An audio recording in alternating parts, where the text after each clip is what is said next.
Maestro, tú eres el Hijo de Dios, tú eres el Rey de Israel. Oh, aleluya.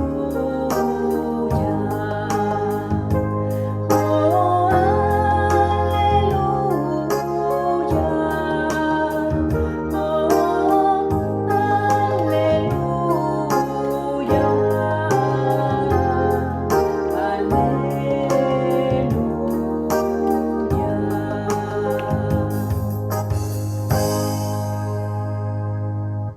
El Señor esté con ustedes y con tu espíritu.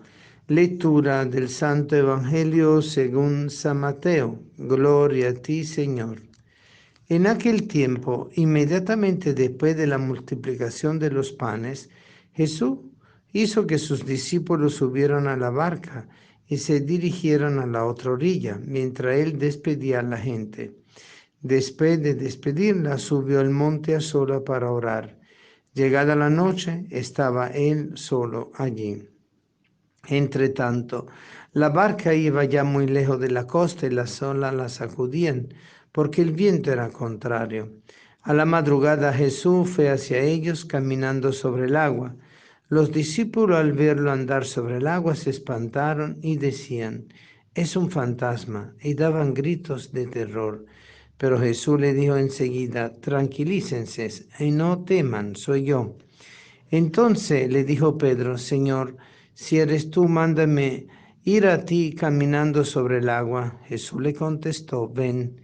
Pedro bajó de la barca y comenzó a caminar sobre el agua hacia Jesús, pero al sentir la fuerza del viento le entró miedo, comenzó a hundirse y gritó, sálvame, Señor.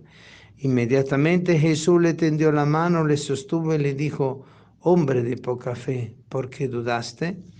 En cuanto subieron a la barca, el viento se calmó. Los que estaban en la barca se postraron ante Jesús diciendo, verdaderamente tú eres el Hijo de Dios. Terminada la travesía, llegaron a Genezaret. Apenas lo reconocieron los habitantes de aquel lugar, pregonaron la noticia por toda la región y le trajeron a todos los enfermos.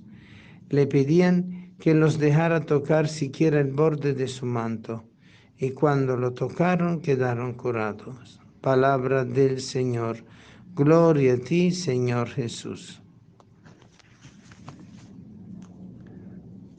Hoy la palabra nos muestra un articulado de acciones y de momentos, uno seguido al otro, que nos ayuda a comprender el significado global que tiene todo lo que va aconteciendo. Primero que todo viene la multiplicación de los panes. Segundo, después Jesús hizo que sus discípulos subieran a la barca. El término en griego les mandó, les ordenó, lo forzó. Y para irse a la otra orilla, mientras él despedía a la gente. Tercer acto. Cuarto acto, después de despedirle, sube al monte a sola para orar. Y quinto acto, llegada la noche, estaba él solo allí. Fíjense ustedes, 4 momentos de toda una acción preliminar, pero que a nosotros nos ayuda a comprender el significado de lo que viene después a continuación.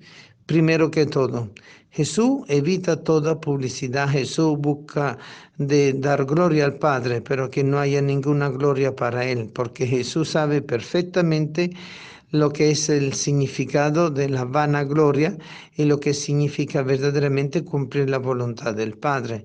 Él no ha venido a afirmarse a sí mismo, sino que Él ha venido a realizar lo que el Padre quiere que Él realice, su voluntad. Y por eso entonces esa postura de despedir a la gente después de la multiplicación de los panes para evitar la fama.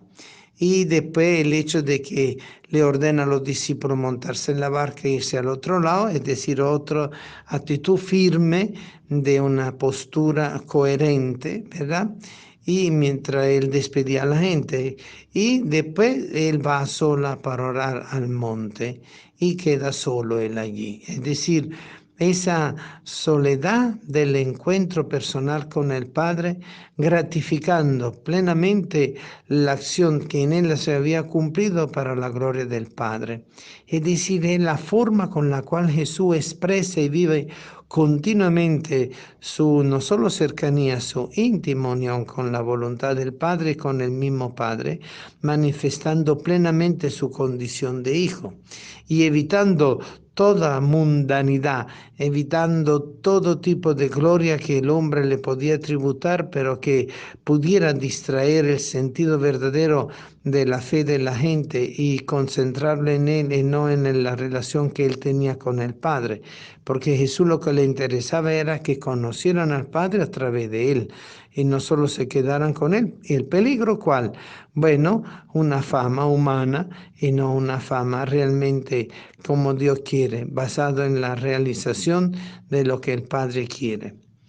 Después de esto, el comentario del Evangelio se dirige a lo que le iba pasando a los apóstoles, ¿no? Pobrecito ellos, montados en la barca por obediencia, se montan y se ve que lo hicieron con un cierto grado de reticencia, porque si Jesús se lo ordenó era porque seguramente ellos como buenos navegadores y pescadores se habían dado cuenta que el mar estaba un poco embravecido y había viento y era peligroso. Pero ellos por obediencia lo habían realizado. Y claro, la barca iba lejos de la costa y era totalmente sacudida por la ola y el viento era contrario. En la noche, en la madrugada, que es justamente la continuación de lo que hemos dejado del cuento de Jesús que estaba en la montaña a sola en la noche, en la madrugada Jesús fue hacia ellos. Una experiencia de su presencia totalmente abierta para que los apóstoles, los discípulos pudieran comprender qué es lo que estaba aconteciendo y qué significado tenía lo que iba a acontecer. Pues claro, él se fue caminando sobre el agua, no era un paseíto cualquiera, no era por la acera, ni por la calle, ni por piso firme, lo cual implicaba ya un hecho fuera de lo normal, extraordinario, así como la multiplicación de los panes. Sigue Jesús mostrando la originalidad de su condición de hijo del Padre. Y claro, ellos al verlo así, sobre el agua, se espantaron, era un fantasma. Es normal que una persona pueda vivir esa experiencia desde una actitud de total percepción de lo sensible, pero Jesús iba mucho más allá, le estaba enseñando a descubrir el significado profundo de todo aquello que había acontecido desde la multiplicación de los panes. Y estaban asustados y gritaban de terror, pobrecito. Pero Jesús le dijo enseguida, tranquilícese, no teman, soy yo. Es la expresión plena del Señor que de forma mesiánica repite también lo que le dice el ángel a María y enseña a José, no tema María, no tema José, no tema hija de Sión, es el sentido mesiánico. Jesús es el Mesías, es una manifestación plena de la realidad del Mesías que está allí presente, adelante de ello. Soy yo, justamente, reafirma quién es Él, soy yo.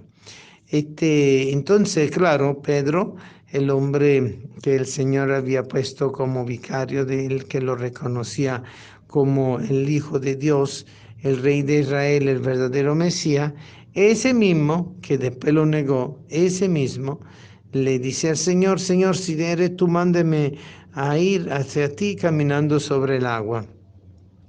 Bueno, una duda de fe de parte de Pedro, no una búsqueda de una prueba de fe. Probar en la fe a Dios, en vez de entender que Dios nos está probando en nosotros en la fe. Y claro, el Señor, ni corto ni perezoso, le dice, ven, como si fuera cualquier cosa. Y claro, Pedro responde bajándose de la barca y empezando a caminar sobre el agua hacia Jesús. Cónchale, también él está participando del signo del Señor. Seguramente se sintió lleno de fortaleza, pero al mismo tiempo, al percibir, como dice la palabra, al sentir la fuerza del viento, le entró miedo y comenzó a hundirse y empezó a gritar, sálvame, Señor. típico de la actitud del hombre de fe que en la prueba vacila frente a la dificultad, frente a la situación, donde uno tiene que tener la fe inicial para poder vivir la prueba, pero también la fe de la permanencia, la fe de la constancia, la fe de la perseverancia, permanecer en ese don de fe que el Señor nos ha dado para poder caminar con Él sobre el agua y sin tomar en cuenta la fuerza corriente del viento, de la ola y todo esto, que son vamos a decir, los momentos del obstáculo, los momentos de la prueba como tal. Y por eso el Señor de una vez, frente al grito de él, sálvame Señor, Jesús le tiende la mano, lo sostiene y le dice, hombre de poca fe, ¿por qué dudaste? Es justamente toda una configuración del movimiento de la fe. Nosotros tenemos fe y el Señor lo sabe, porque Él mismo nos ha regalado la fe y hemos respondido al don de la fe. Pero al mismo tiempo nosotros frente a la dificultad tenemos la vacilación, la debilidad de nuestra condición humana, porque en vez de concentrarnos en la fuerza de Dios, nos distraemos pensando en nosotros mismos. Esa es la vacilación dentro de la prueba de la fe. Pensar en uno mismo cuando estamos viviendo la situación difícil en vez de mantenernos firme en el Señor. Y por eso el Señor nos reprende, así como reprende a Pedro, hombre de poca fe, ¿por qué dudaste? Jesús no le dijo, hombre que no tiene nada de fe, sino de poca fe. No había seguido en el proceso de la fe, porque la fe tiene su procedimiento, sus pasos, sus momentos de maduración y de continuidad. Y ahí viene la completación de todo el evento. En cuanto subieron a la barca, el viento se calmó y los que estaban en la barca se postraron ante Jesús diciendo, verdaderamente tú eres el Hijo de Dios.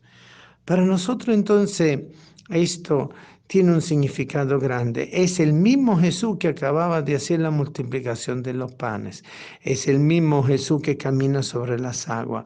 Es el mismo Jesús que le deja a Pedro seguirle caminando en el agua y que lo salva de lo que es el hundimiento por el miedo y por la desconfianza. Es el mismo Jesús que calma inmediatamente al subir a la barca todas las fuerzas contrarias a lo que es la estabilidad del medio del barco que estaban utilizando.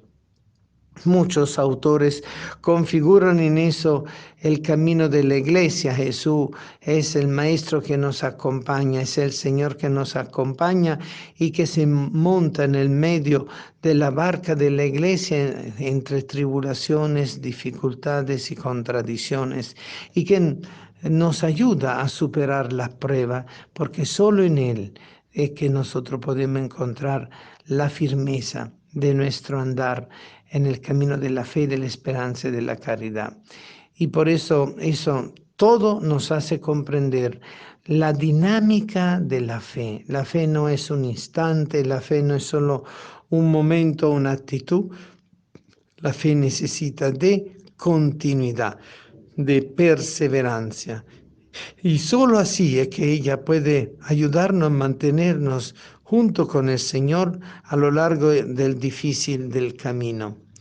Para completar, claro, ellos se postran y hacen el acto de adoración.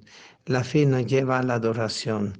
La culminación del acto de fe nos lleva a adorar al Señor diciendo verdaderamente tú eres el Hijo de Dios. Así como nosotros hacemos en nuestra vida cuando comprobamos en el camino de la fe que la presencia de Dios no nos ha abandonado, que el Señor ha seguido caminando con nosotros, que nunca nos dejó solo. Y ahí es donde glorificamos a Dios y nos postramos delante de Él. Ya no está solo Jesús en la montaña, ya no está Jesús aclamado por la multiplicación de los panes, es el Jesús que es venerado y adorado por sus discípulos como el verdadero Hijo de Dios. Es la prueba de fe la que nos lleva a la verdadera glorificación de Dios en nuestra vida. Si no hay prueba de fe, ¿De qué manera nosotros podemos glorificar a Dios? Ahí es donde está el punto. Nosotros vemos como Jesús, como Señor y Maestro, nos va indicando el camino y nos va mostrando cómo Él en cada paso de este caminar nos sostiene con su gracia y nos envía su Santo Espíritu. Al colmo de los colmos, terminada la travesía, cuando ya llegan al otro lado, pues la gente inmediatamente lo reconoce y avisan por todos lados, por toda la región, que había llegado Jesús de Nazaret.